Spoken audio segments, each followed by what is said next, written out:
Mkojo dao imekuwa ni vita ya majibishano baina ya hawa wawili ambao ni wanawake shupavu wamekuwa wakifanya vyema sana pale kwenye mitandao ya kijamii, ambaye ni mwimbaji na bilionea kutokea katika nchi ya Kenya, Akothee Madam Boss, na Nyako Pilot akiwa ni TikToker kutokea katika nchi yetu ya Kenya, lakini anaishi kule nchi ya Ujerumani.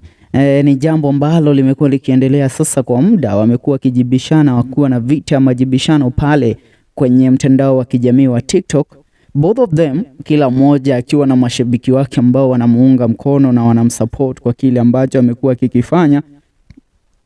Ila right now it seems that Nyako amekuwa akimpeleka Akothee mbio sana, because recently Nyako told Akothee that if it's not for the ancestors that she has been stealing from, angekuwa Kisumu huko akitega samaki.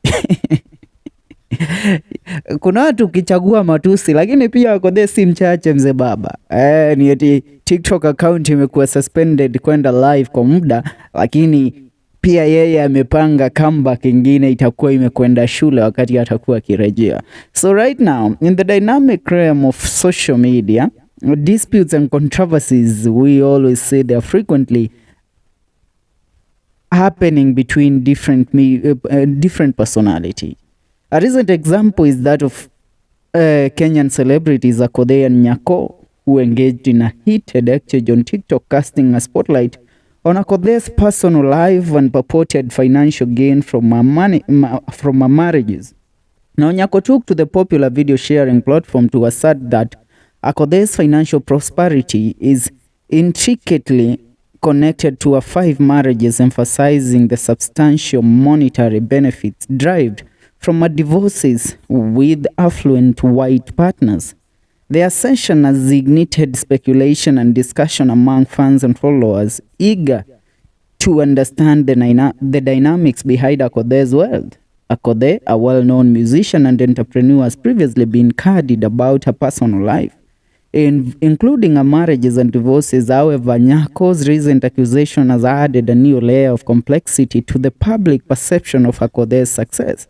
While Akothee has not directly responded to Nyako's allegation on TikTok, the online feud has sparked conversations about the intersection of personal life, celebrity status, and financial prosperity.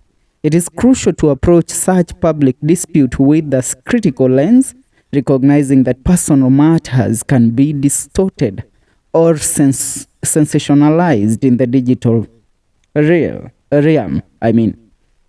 The allegations made by Nyako may have significant consequences for Akothee's public image, highlighting the challenges that celebrities face in maintaining privacy in the age of social media. Akothee's journey to success involves multiple facets, including a music career, business ventures, and philanthropic efforts. While her personal life has faced scrutiny, it is essential to acknowledge the various factors contributing to an individual's financial well-being. Akothee's divorce may be a part of her life story, but what Nyako has revealed is so much different. And now this has unfolded a new page into the personal life of Akothee.